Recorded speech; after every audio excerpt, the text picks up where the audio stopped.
ആലത്തൂർ വാർത്തകൾ വായിക്കുന്നത് സുബിൻ ശരീഫ് തെന്നിലാപുരം. ഇന്ന് മെയ് മാസം 19 2024 ഞായറാഴ്ച. ഇടവ മാസം 5 ദുൽഖഅദ് മാസം 10 വരുന്നത്. താവുശ്ശേരി, പാടൂര്, തോണിക്കടവ് ഭാഗങ്ങളിൽ ജൽജീവൻ മിഷന് വേണ്ടിയിട്ട് പൈപ്പ് കയറിയിട്ട് മീറ്റർ സ്ഥാപിച്ചു കൊടുത്തിട്ടുണ്ടായിരുന്നു, വീടുകളിലേക്ക് വേണ്ടിയിട്ടുള്ളത്. അത് അടിയോടെ പൊക്കിയിട്ട് പോയി എന്നാണ് പറയുന്നത്. രാത്രി എപ്പോഴോ കട്ട് കൊണ്ടുപോയി. ഇപ്പോൾ വെറും പൈപ്പിൻ്റെ 2 തുമ്പ് മാത്രമേ ഉള്ളൂ എന്നാണ് പറഞ്ഞു വരുന്നത്. പോലീസിൽ കേസ് കൊടുത്തിട്ടുണ്ട്. ആൾക്കാർ കാണാണ്ടായ മീറ്റർ 2 കൊല്ലമായിട്ട് വെള്ളത്തിൻ്റെ ഒരു തുള്ളി പോലും വരാണ്ട് നേരത്തെ കാലത്തെ നാട്ടിൽ മുന്നേ അവിടെ മീറ്ററൊക്കെ ഫിറ്റ് ചെയ്തിട്ടാണ് കടം തെളിച്ചിട്ട് അവർ പോയത്. ഇപ്പോൾ ഇനി വെള്ളം വരുന്ന സമയത്ത് മീറ്ററിൽ ഉണ്ടാകാണ്ട് വെള്ളം പാഴാകുമല്ലോ എന്ന് പറഞ്ഞിട്ടാണ് അങ്ങനെ ആൾക്കാർ പേടിക്കുന്നത്. മുന്നിൽ പോയിട്ട് കാവുശ്ശേരിയിട്ട് ഒരാളിനെ പിടിച്ചിട്ടുണ്ടായിരുന്നു. അയാളിനെ കുറേ ദിവസം കഴിഞ്ഞിട്ട് ജയിലിട്ടിട്ട് വേണ്ട പോലെ തിന്നാനും കുടിക്കാനൊക്കെ കൊടുത്തിട്ട് തെളിവില്ല പറഞ്ഞിട്ട് വിട്ടാക്കിയവൻ ജയിലിൽ നിന്ന്. നമ്മുടെ മുഖ്യമന്ത്രി ഗൾഫിലും വേറെ പുറത്തെ രാജ്യങ്ങളിലൊക്കെ കറങ്ങാൻ പോയിട്ട് വന്നിട്ടുണ്ട്. ഇനി ആഫീസിലുണ്ടാവും. അവിടെ നിന്ന് നമ്മുടെ കേരളത്തിനെ ഭരിക്കാൻ തുടങ്ങും എന്നൊക്കെയാണ് പറഞ്ഞു വരുന്നത്. ചികിത്സൻ്റെ ആവശ്യത്തിന് വേണ്ടിയിട്ടൊക്കെയാണ് പോയെന്നാണ് പറയുന്നത്. കുറച്ച് ഭേദമുണ്ട്, സമാധാനമുണ്ട് എന്നൊക്കെ പറഞ്ഞു വരുന്നത്. പാലക്കാട് ജില്ലാ ആശുപത്രിയിൽ, വലിയ ആശുപത്രിയിൽ സ്കാനിങ് എടുക്കാൻ വേണ്ടി വരുന്നവരുടെ ദുരിതം ചില്ലറയല്ല എന്നാണ് നമുക്ക് കാണാൻ കഴിഞ്ഞത്. അവിടെ നേരത്തെ കാലത്ത് നാട്ടിക്ക് മുന്നേ ഡേറ്റ് വാങ്ങി മെല്ലെ പോകുമ്പോഴേക്കും 2 മണി നാളെ എല്ലാവർക്കും എഴുതി കൊടുക്കുന്നത്. നമ്മൾ വിചാരിക്കും നമ്മളാണ് ആദ്യം സ്കാനിങ് എടുക്കാൻ പോകുന്നതെന്ന്. നമ്മൾ ഒടുക്കുമാവുകയും ചെയ്യും. ഇടയിൽ അവിടെ അത്യേത് വിഭാഗത്തിൽ പെട്ടെന്ന് വയ്യാണ്ടായിട്ടൊക്കെ വരുന്നവർക്കൊക്കെ വേണം പറഞ്ഞാൽ അവർക്ക് ആദ്യം എടുത്തു കൊടുക്കും. അതുപോലെ കിടപ്പ് രോഗികളുണ്ടാകും വാർഡിൽ.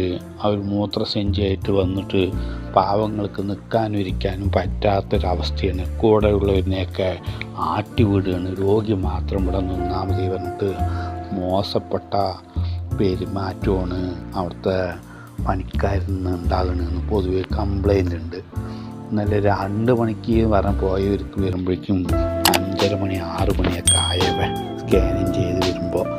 ഒരു ജാതി മൃഗങ്ങളെ പോലെയുള്ള സ്വഭാവം ബന്ധുക്കളാണ് എന്നാണ് അവിടെ വന്നപ്പോൾ മാരേട്ടൻ പറയുന്നത്. ഒരു മാന്യമായിട്ട് സംസാരിക്കാനോ വിവരത്തോട് സംസാരിക്കാനോ ആ പെണ്ണുങ്ങൾക്ക് കഴിയുന്നില്ല. അവിടുത്തെ സൂപ്രണ്ടിന് കംപ്ലൈൻറ്റ് കൊടുക്കണം എന്നൊക്കെ പറയുന്നു. രോഗികൾ വന്ന് ഇരിക്കാനും കിടക്കാനും നിൽക്കാനും പറ്റാണ്ട് കിടന്ന് പുഴങ്ങാണ്. അപ്പുറം പോയിട്ട് ഇരുന്ന് കഴിഞ്ഞാൽ പിന്നെ നായിനെ ആട്ടും പോലെ ആട്ടുകയും ചെയ്യും പണിക്കാർ.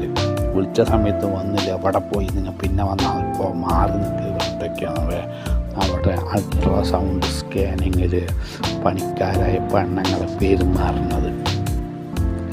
ആലത്തൂർ വൃത്തിയാക്കുന്നതിൻ്റെ ഭാഗമായിട്ട് ചാല് കയറിയിട്ട് സ്ലാബുകളൊക്കെ മൈസൂർ പാവ് അടുക്കി വെച്ച പോലെ സോതക്കൊട്ടായം മുതൽ ബസ് സ്റ്റാൻഡ് വരെയുള്ള സ്ഥലങ്ങളിൽ കാണുന്നുണ്ട്.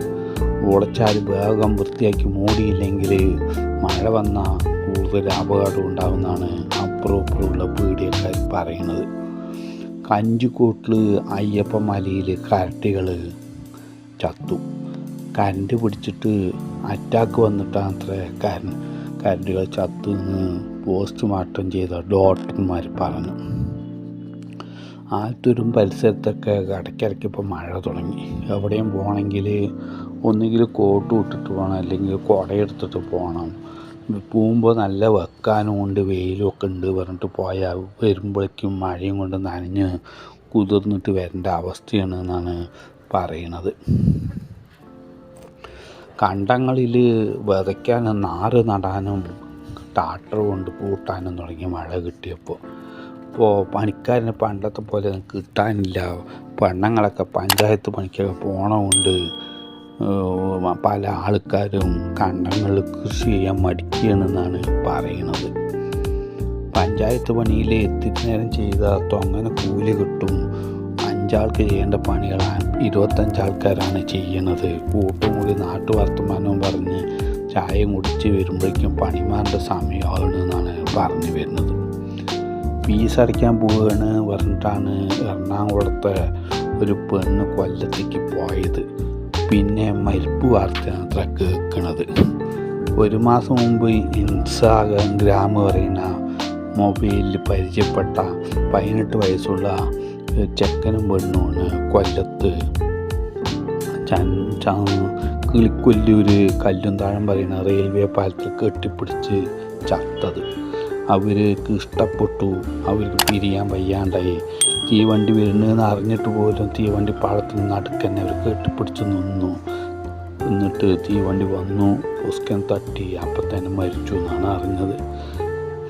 കൊല്ലം ചന്ദനത്തോപ്പ് എസ് അനന്തും എറണാകുളത്ത് കളമശ്ശേരിയിലുള്ള മീനാക്ഷി എന്ന പെണ്ണുമാണ് ആത്മഹത്യ ചെയ്തത്. ഇവർക്ക് 2ആൾക്കും 18 വയസ്സായിരുന്നു. ചൊവ്വാഴ്ച മോന്തിയാകുമ്പോൾ 5:30-ക്കായിരുന്നു അത് സംഭവം നടന്നത്. അളിഞ്ഞ ആപ്പിളും മുന്തിരിയും ഓറഞ്ചും ഒക്കെ ഇട്ടിട്ട് ജ്യൂസ് അടിച്ചിട്ട് വിൽക്കുന്നു പറഞ്ഞിട്ട് അവിടുത്തെ ആരോഗ്യ പ്രവർത്തകരും ഹെൽത്ത് ഇൻസ്പെക്ടറൊക്കെ ചേർന്നിട്ട് കോയമ്പത്തൂരും ദിണ്ടികളിലും അതിരിയിലൊക്കെ റെയ്ഡ് നടത്തിയപ്പോൾ ജ്യൂസ് കടകളിൽ അടിച്ചു കൊടുക്കുന്നതും കേടുവന്ന് അളിഞ്ഞതും പിടിഞ്ഞതുമായിട്ടുള്ള പഴവർഗ്ഗങ്ങൾ കൊണ്ടാണെന്ന് മനസ്സിലാക്കി കേസെടുത്തിട്ടുണ്ട്. ആലത്തൂരും പാലക്കാടും എല്ലാവർക്കും പ്രിയതമനായ ഡോക്ടർ നടരാജൻ മരിച്ചു. ഗൈനക്കോളജി വിഭാഗത്തിൽ ജോലി ചെയ്തിരുന്ന നടരാജൻ ഡോക്ടറിനെ എല്ലാവർക്കും അറിയും. മിടുക്കനായ ഡോക്ടറാണ് നടരാജൻ എന്നാണ് പറയുന്നത്. പ്രായം കുറേ ആയിട്ടുണ്ട്, വയ്യാണ്ടായിട്ട് കിടപ്പിലായിട്ടും കുറേ കാലമെന്ന് പറയണം. ഇന്നത്തെ ആലത്തൂർ വാർത്തകൾ കഴിഞ്ഞു.